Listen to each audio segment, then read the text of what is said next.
Dave, thanks so much for jumping on the show today. For those who don't know, Dave Koz is a legendary saxophonist, entrepreneur, and I like him best described, as Corey Wong did, as the Sultan of Smooth, the Stamos of Sax. Thanks so much for coming on. I hate him for that. That's something that has followed me ever since it came out of his mouth one night in a show. That's followed me ever since, and I can't.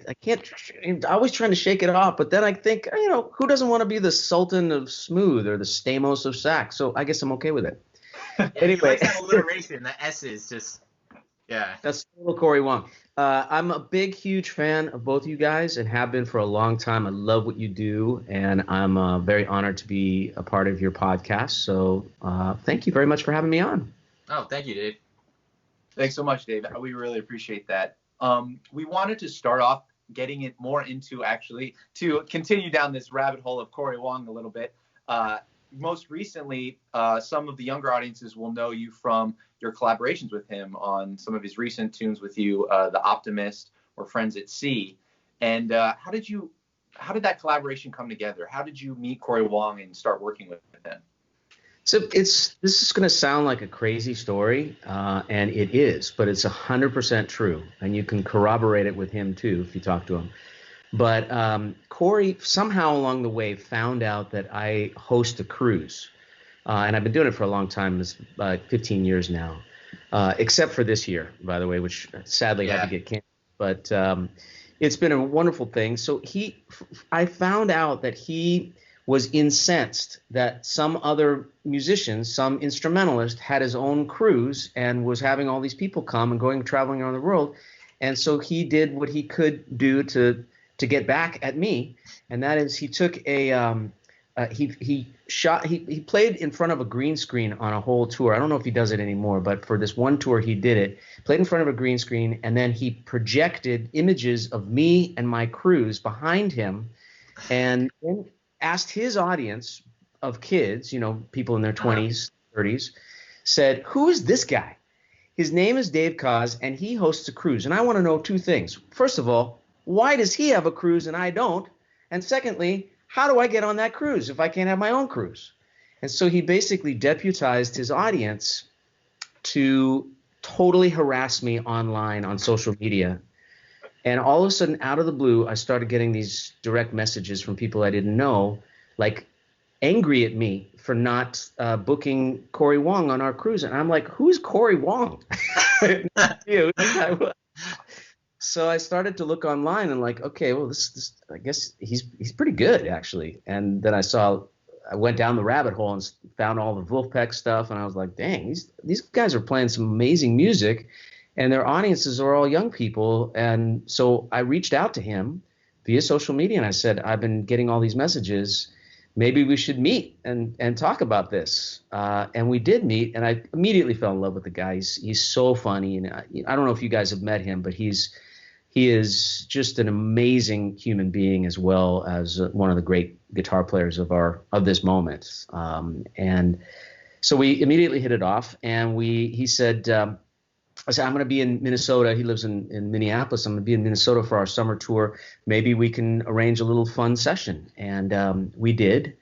And I went in there, kind of sight unseen, his musicians and him. And he created this whole thing, this like debut party for me. And also it was a debut for him that he finally got together with me after this whole big campaign. It actually worked. And he called that he got the Dave Koz nod. And after getting a chance to feel his energy and the musicality of him and his amazing musicians, of course, I had to invite him on a cruise, which we did about a year and a half ago. And, of course, he absolutely slayed it. Everybody loved him. And that's how this whole relationship started. But he's one of those guys that just keeps you guessing. You never know what's going to happen with him. And for me, at this point in my career, I've been doing it for a very long time. This whole experience of finding these new voices, and I call it my infiltration phase. See, and I kind of feel like I'm doing that with you guys as well. These very cool pockets of people doing really amazing things in our world, and seeing if I can't just infiltrate it for a moment and see what I can learn in the process. So Corey is is the guy that kind of started that whole thing for me. That's awesome. I mean, I would have to say that it's working. Your infiltration is. I mean, your recent performance where you guys played at we played with them at Madison Square Garden. I mean, infiltration complete. Well, that was another level altogether. And I watched. So the guy who runs Vulfpeck is a guy named Jack Stratton, and Jack and Corey and you guys, and there's a whole group of young people right now who have harnessed the power of the internet in a way to expose our music to people that are hungry for it, but I didn't even know existed. That's the thing that's amazing to me. And Vulfpeck is such a great example of that. Like, how did that music get to be so popular all around the world, where this band can go to Berlin, or they can go to Barcelona, or they can go to Boston and sell out huge places, and without a record company, I don't even know if they have an agent, but they totally sidestepped the conventional music business and control it all. And it's just so inspiring to see. But when I walked out on the stage, and up until the moment that I walked out on stage, I had no idea what to expect. But there were almost 20,000 young fans of jazz going crazy for largely instrumental music. And I couldn't believe my eyes. I was so completely blown away in a way that I've never been blown away before. And it was so much fun. That was incredible. So hats off to Jack and to Corey and all of the guys in Vulfpeck, because what I love about that, the currency of what's happening right now in your guys' world, which I love so much, the currency is all about musicianship. If you can play, you're in. It's about showcasing your musicianship in a time when auto-tune and there's like almost two businesses. There's the business that just is the pop music business, and then there's everybody else just showing what they can do. And that's the part that I'm most interested in, is all these young people that have something really important to say.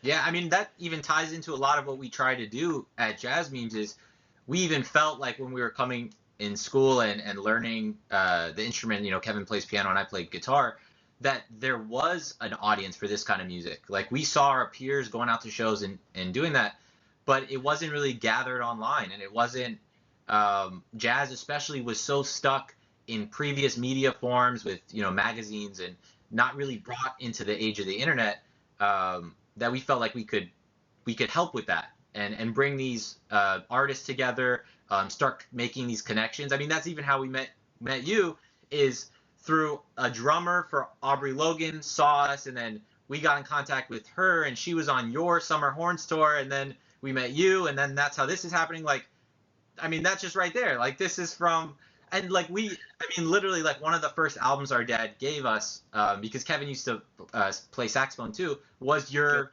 Dave Kaz album, and wow, and all of that. Yeah, seriously. And he survived. He listened to it and survived. Yeah. See, so it's not all that bad. No, it was great. I mean, I still have it. It's awesome. It's on cassette, right? I'm a generation after cassette. We're just a little bit. CD. Okay. Yes. No, I agree with you in that it's such a shot in the arm for people like me. So that album, if you're talking about my first album, came out in 1990. So that's this is my 30th anniversary of making records, and I was busy for probably about 5 years before that, working with other artists. But to look at what the business was like when I started making records to the way it is now, and to see how much democracy there is, really, the internet provides a tremendous amount of democracy for people. If they're making great music and you put it up there and it finds an audience, then you can have a career. You don't need a record company. You don't need a A&R person to say, the gatekeepers that used to be there for us, they're not necessary really anymore, especially for our kind of music. And the thing that I love about a lot of the especially the Vulfpeck stuff and Corey is the unabashed chance taking. Like, let's just try this, because why not? Or let's try that because we haven't done that before. And there's been, like, in my careers, it's kind of feels like a little more cautionary. Like, let's not do too much this way because we don't want to alienate these people, and these people like the last album, so we can't really go so far. And I got my ass given to me on a plate a couple times when I made albums that were, to me, like a little bit more adventurous or something like that, and they were, they bombed like crazy. So I think for me, I spent a lot of the last many years being very cautious in my creative output, and now I don't care about any of that. I want to just be as inspired to take as many chances as possible. Like since you brought up the Madison Square Garden show, there's a Vulfpeck song called "Smile Meditation," which I played on a couple of their shows with. But for the Madison Square Garden show, Jack said, "I want you to play this song on your baby soprano," which I play this curved soprano, which is it's a very old horn. It's like 100 years old. Oh, wow. And it looks like a toy. Most people don't think that it's real and ask me why I play it, because it's a bitch to play. And the reason is because it makes me look big. It's just very little horn makes me look large because I'm really not very tall. But that's besides the point. He said, "I want you to play your baby sax, and I'm going to have Chris Thiele, the mandolin player, come on that, and you're going to do a duet of tiny instruments." Like, that was his concept. Like, let's have two tiny instruments play the melody to Smile Meditation. By the way, FYI, that melody doesn't sit very well on the soprano saxophone, so I had to practice my butt off, and I didn't get a chance. Chris was not there during the day, so he just came during the night. So what you saw, if you ever saw it, that's just what happened in front of the audience. It was magic. But it just proved to me, like, you can take chances. You can try. Why not have a duet of tiny instruments? If that's what you want to try in front of 20,000 people untested, let's go for it. See what happens. I love that spirit. Amen. I would say, though, let's give credit where credit's due. And one of the things that I've seen, and we both have seen through tons of stuff. I mean, I even saw this on one of your videos performing at the Java Jazz Festival. Is, I think, more so than other artists we've seen, you really make a concerted effort to support the younger musician. It's not just like you're finding yourself in these environments, but also you're actively supporting younger musicians in bringing their careers up or working with them. Why do you do that? Is that something that you feel is kind of like passing the torch on to the next generation from what you've done? I just noticed that was something very unique about you. Thank you, Kevin. That's very nice of you to notice. It's not a by design kind of a thing. It's not something that I have a plan to do. It's just sometimes those things kind of fall into my lap more than anything, because people know that I like to collaborate, and that is something that is a primary it's a primary goal for me as a musician, is to collaborate, because I know me, and I probably have like the same 17 tired licks that I could play on everything. And if left to my own devices, if I didn't collaborate, I'd probably just keep doing the same shit over and over and over again. Because that's just, I mean, a lot of us are like that. We do what we do. Mm-hmm. But collaboration in and of itself is kind of like it's an airtight possibility that you can jump off of your little pad and find another pad with somebody else to see where they can pull you to some place that you didn't even know possible.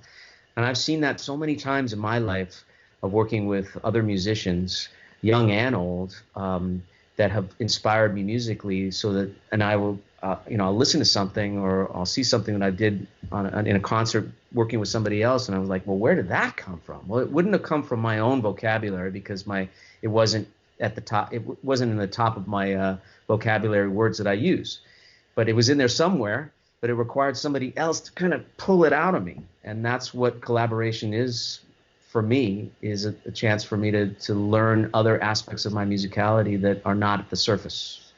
So like those kids in Indonesia that I think you're talking about. These were street musicians that had never gotten on an airplane before, and they lived in a city called Bandung, which is and I love to travel. This is like part of my mission in life, is to travel as much as possible. I love traveling and working with other cultures musically and food, and just it's like the best thing in life is to travel and see how other people live. And so the promoter of that festival reached out to me and said, there's this band that's a street group. They're basically homeless. They live in a shelter. They've been abandoned by their families. They have no money, but they are huge fans of yours. And we saw them playing one of your songs on the street. And we asked them if we asked Dave Koz, would you to come and be guests in his performance at the Java Jazz Festival, would you come? And they were like, yes, okay. So they asked me, would you be interested? And they sent me the video, and I saw these kids, and I'm like, oh my God, are you kidding me? This is amazing. And so we met the day of the show at Soundcheck. We ran it. They were unbelievable. That was the first time they'd ever been to Jakarta, the first time they'd ever been on a plane, the first time that they'd ever been at a festival, first time they ever stayed at a hotel. So they were completely geeked about this whole experience. And it shows in that performance, because you can just feel the heart.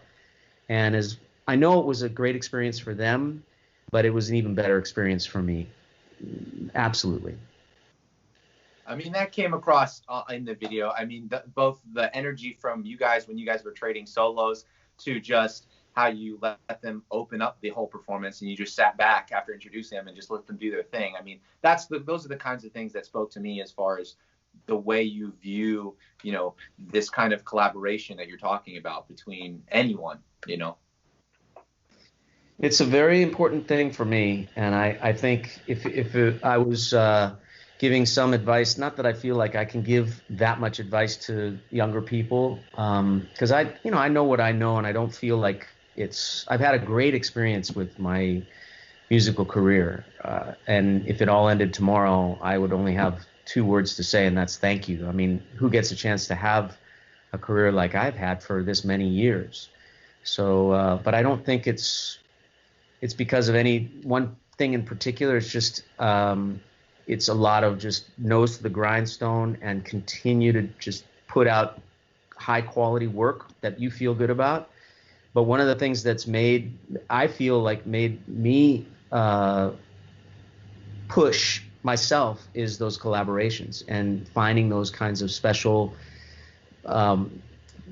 opportunities to work with other artists that keep me trying to be better with every album. And then I'm working on a new project right now, and my saxophone idol agreed to write a song with me, and it's coming out great, and that's David Sanborn. I mean, I used to worship David Sanborn growing up, alone in my bedroom, headphones on, every record with my sax, mimicking him, learning every lick of his, and then to think about, later on in life being able to make a record with him, this is what it's all about. Yeah, that's awesome. We actually had a listener question that might be good at this time. This got sent in to us. This is from Ryan Navaroli, and he's asking you. He says, one thing I'd like to hear is if he's dealt with many critics about his playing and how he persevered through any negative comments and stayed focused on his career. So, I'm sure you haven't had any negative comments at all, but if you had. None. Absolutely 100% no. I've only had negative comments. Are you kidding me? That's unbelievable. It's like, I have a good story. My mom she's been passed for 15 years, but one time this critic named Don Heckman, who I think has passed as well, but he was the jazz critic for the LA Times. I grew up in Los Angeles. And so, boy, this guy just wrote, I did some gigs somewhere, and he wrote a review, and I mean, it was brutal. It was like kind of personal too. It wasn't just, I don't dig this guy's music, but others did. So, go figure. It was just kind of like he just took every opportunity to just dig and cut. My mom wrote a letter to the LA Times that was published refuting. It was great. It was like, that's amazing. Why do I need to be so mean to my son? That's what moms do. That's what moms do. Yeah. She got a good Mother's Day present that year, but in answer to was Ryan, right? Ryan, yeah. The guy. You can't do anything for critics. You got to do stuff for you. And I mean, I've sort of sometimes it hurts, and it's sometimes not very easy if somebody writes something bad about you. And now we're in a situation with social media where it doesn't need to be a critic. It could be fans or haters or whatever. I mean, people just feel very free to say whatever the hell they want, and and then walk away from it. But words sting, and so I can understand that if you've had some negative comments about your musicianship, it sometimes hurts. So, but you can't do it for anybody else. You got to find the joy in it for yourself, and know in your heart that you're doing what you do. Like, for me, I never make music for critics. I make music because that's the music that comes out of me. And I think that people, when they say, well, he plays smooth jazz because smooth jazz could be, well, you can make more money playing smooth jazz, or it's more accessible and there's bigger dollars or fan bases or whatever. I mean, it's like, no, I just make my music, and it just happens to fall into that world that is now considered smooth jazz.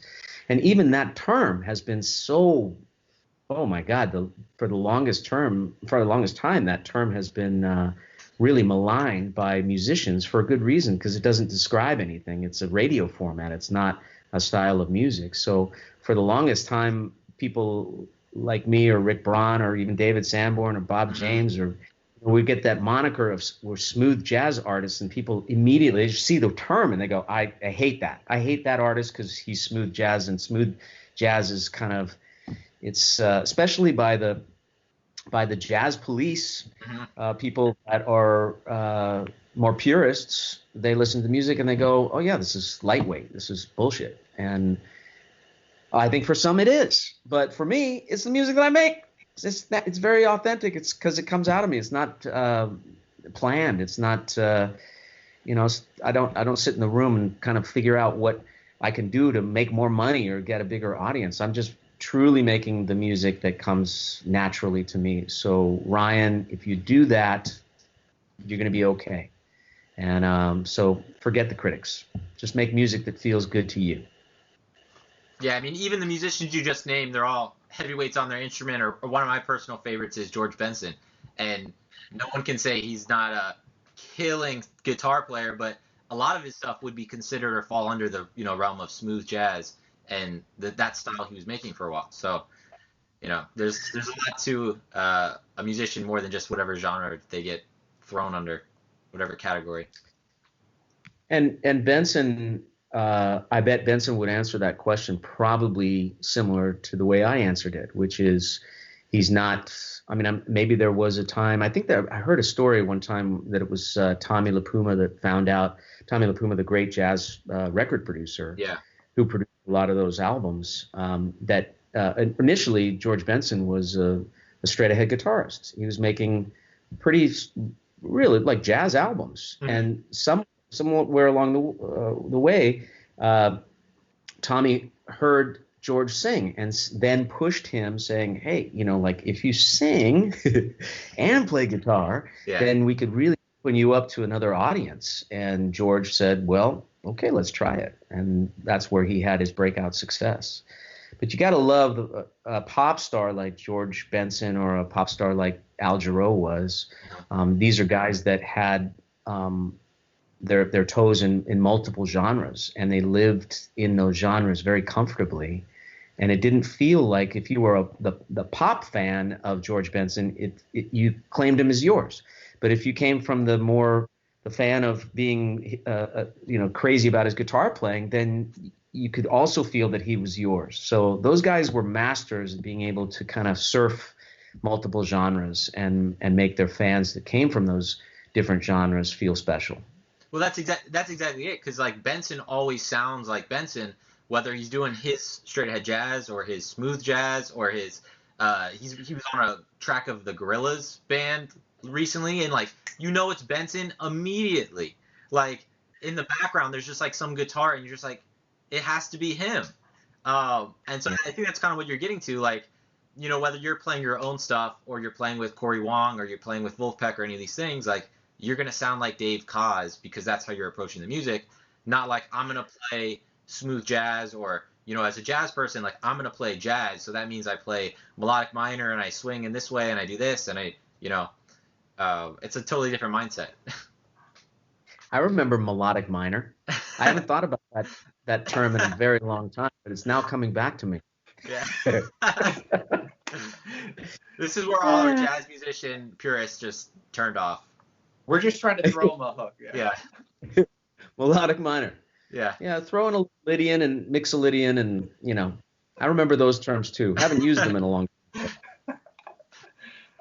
You know who does a great job of that, by the way? And I don't know if you must be aware of them, but that is Scott Bradley and the Postmodern Jukebox. I think that in terms of like coming up with a novel concept and being able to take artists and who have their own identities, but being able to bring them into a concept and allow them to be who they are within the concept. So that's basically, if I were to distill it down to its guts, it would be like a 1920s/30s approach to pop music. So you're taking pop songs of the day, but pretending like they were orchestrated in 1929, and the Roaring Twenties. And I've really enjoyed working with them a lot, and I've learned a lot from him. He's an amazing musician and a real great study of music as well. Are you guys hip to them?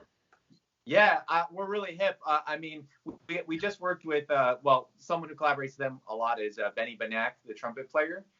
And also their tap dancer one of the tap dancers that occasionally collaborates with them, Sarah Reich. I actually perform with her on tour. So she is amazing. Wow, she is No, she's unreal. She's unreal. Like, love it. Well, one thing that I think really shines through when we're talking about just your voice is like when we saw you perform down here in Fort Lauderdale, the whole performance was just, it was like you were taken on a journey of just your music, basically your love of music, and you took us through all these different songs. And one of the things we wanted to talk about today was getting into the kind of more nitty gritty a little bit about your stage presence and the way you went about your show, because we think a lot of musicians can learn some tips, honestly, about how to perform better and how to engage with their audience. You really kind of blew our minds with that, and I think that Chase, what were some of the ones that you were? Well, so a couple of the ones I noticed. Some of it, maybe for you is going to seem like, you're just day to day, your basic stuff. But as far as a jazz musician, we were trying to approach it with that mindset, and these are things that Kevin and I talk about constantly, just what we see as gigging musicians and what other musicians do or don't do. But one of them that really struck me as really smart was your audience so well. So that they're of a certain age in general, right? But, usually a little bit older than Kevin and I. But at the same time, you're reaching out to them with getting them involved with like social media. So you would have them like at this point, like, hashtag summer horns. So like, pull up your social media, your Facebook, your Instagram, and use that hashtag so that I can find it later and, engage, repost and engage and all that. And it took like less than like 30 seconds, like 15 seconds. But then you saw people doing that. And it's just like little things like that where even like a regular gigging musician could do that so much better. They kind of play their show, or they're so focused on the music elements that they don't do that. And they're realizing like, man, I'm never building an audience. Like people don't listen to jazz, or people, and it's like, it's going right over their head. Some of the main reasons that they're not really connecting with their audience. And so it just came across. That was one specific thing that I noticed. I was like, man, that's so smart, because like this audience is not gonna like immediately know that, oh, they could just, take a picture, use this hashtag, Dave Koz will find me, tag me. Like they don't know that.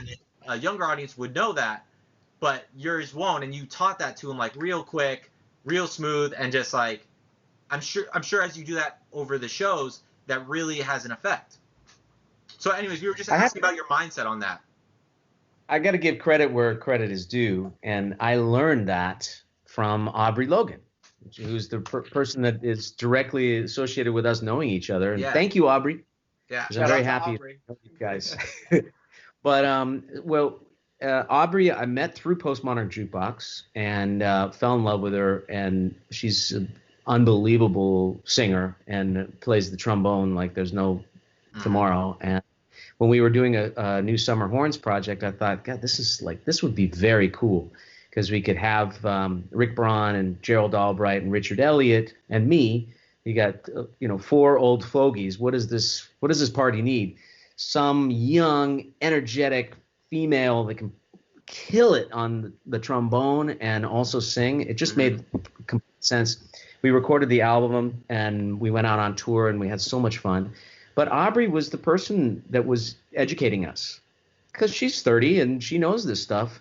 And so every day we would be like, okay, Aubrey, what's today's trick? What's today's online social media trick that you can teach us old fogies? And she said, I do want to, this is one thing that we should do in the show. We should create a hashtag, and I'll, if you want, I can do it. I could tell people what to do. And I said, yeah, let's do it. And it really, really worked. I mean, the next thing we knew, we had this whole Summer Horns hashtag page, and we were seeing everybody's pictures and pictures of us and pictures of them. It was like, and we were retweeting, and I mean, it was really energetic. And that exchange between us and the fans who were at our shows really showed. It like was a big light that went off in my head. But I want to say to your point, Chase, that I found that a lot of jazz musicians feel uncomfortable with any kind of selling, or the minute that you feel like you're doing anything that's promotional oriented, like it just rubs everybody the wrong way and they shut it down. Or even while you're doing it, if you know that you have to do it, even like saying, I have a new album out. Artists, David Benoit is a perfect example. He's like, we toured together so many times. David is an amazing musician. Just getting him to say before he plays a song, this is from my new album. He doesn't like it. It makes him cringe. And I never understood that. Like if you're out there promoting something that you just went in the studio and put your heart and soul into, and you should be proud of it, why don't you talk about it or say something about it that makes you feel good? So that's one thing that I've said to younger musicians, specifically jazz musicians, is to not be afraid to talk about the stuff that you're working on and the things that you want to tell your audience about. Don't feel bad about it. Feel good about it, and let them into your world in more ways. And you don't have to feel like a sellout for doing it. You're actually doing them a service by letting them more into your world. And on that same subject too, I've worked with some younger jazz musicians, mostly turns out to be, if it's at university level or sometimes even high school level, that are more real jazz musicians, more on the lines of traditional jazz. I see them playing on the stage together and nobody is smiling. I mean, they look like they're at a funeral. And I'm like, after the performance, they'll say, well, do you have any pointers for us? And I would say, yeah. Your playing is great, but your facial expressions suck. I mean, who wants to look at that? The music could be off the charts amazing, right? But if you're doing it on a stage in front of people, and one day we will get that opportunity back, God willing. But if you're on stage and you're in front of people, at least try a little bit to make it entertaining. And I think that that's a very important thing as we're moving forward, is to remember that we are entertainers. We're musicians and we are artists, but we are in that mode. We're there to entertain our audience. So, I mean, the musicians that I look to that are some jazz musicians, some pop, some R&B musicians, they're the ones that really, they embrace that concept from the minute that the show starts, that we are here to entertain you. This is not about us. This is about you. I think you just nailed it with that last statement. Is a lot of the jazz musicians, when they go to a performance, they're so focused on themselves or their music or their solo coming up or what they're going to play and all of that, and they don't really consider what the audience is thinking or any sort of interaction. So, and I don't think a lot of jazz maybe even started like that, but that's what it seems like a lot of jazz has turned into nowadays, is they're so focused on themselves that there is no connection with the audience. So like they're not having any sort of interaction. They're not even like a lot of times talking to them, or you know, my dad would always complain like for the jazz musicians that don't name the tune. Like he's like, how am I supposed to know what it is if you don't tell me what the name of that song is? You know, like, and especially with jazz where, you know, the melody can change and all of these things. That's really what you're kind of hitting on. Well, I also think that especially for younger people who may not have the confidence, sometimes a lot of that is a confidence issue, where you feel like you may not be. I mean, being on stage can be very uncomfortable. I mean, it really is, depending on the situation. But one thing that really changed for me was somebody who told me this, that really like made a big change in the way that I look at when I'm on a doing a show or performance, and especially if it's a new situation where I haven't experienced this particular thing and I'm nervous. That person told me that, you know, you sit down, and you know this because you go to concerts as well. When you sit down in a seat at a concert hall or a club or a jazz festival, wherever it is, you're not looking like this going, your default is not, I hate you, before the person comes out to play. You're not sitting there going, impress me. You're saying, I'm ready to love you. I'm ready to just want to tell all my friends and scream that I saw you and I was so impressed. Like, that's the way most people come to a show. They're not coming thinking that they're gonna hate it. Mm-hmm. But the performer on stage, and this has happened to me so many times, you walk out and the first thing you say, they hate me. And you spend the whole time you're set thinking, I've got to figure out a way to get them not to hate me, as opposed to they already love me. So I'm like just going to take that love and build upon that. It's a real mindset difference, and it really changed the course of my actually made me love performing, where before that I really didn't love it that much because it just was shrouded in all this negativity. And this allowed me to turn that whole thing around into a very positive experience. Yeah, that's powerful. I mean, a lot of what we see and what we're trying to illuminate is often a mindset thing. It's not even about the music in some cases. You know, the music's great, but it's that mindset that can make the whole difference in the presentation. And you do such a great job of that. One of the things that I didn't quite know the extent of it, but in doing some research for this podcast, I mean, you're quite the entrepreneur. And one of the things that I think that we talk about is you seem to have a sort of an open mindset of not just thinking of yourself as just a saxophone player or just as a musician. You seem to be involved with a lot of different businesses and a lot of different things. I mean, you have a star in the Hollywood Walk of Fame. You have a restaurant, your own wine. I mean, I could just keep listing. It was so crazy. I was mind blown. How do you, that mindset, where does that come from? And how do you think of yourself as more than just a performer? Comes from an extreme bad case of ADD, I guess. I think I might have an extra D, ADD. No, I like it all. I was a mass communications major in college. I was not a music major.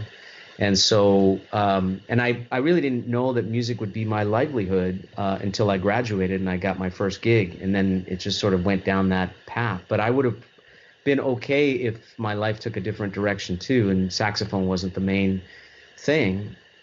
But it did become the main thing, and that is the thread that music is the thread that goes through all of these different things. Whether it's I do a lot of radio still and cruises and the wine. The restaurant was a live music venue and fine dining restaurant, and so those are things that interest me. They're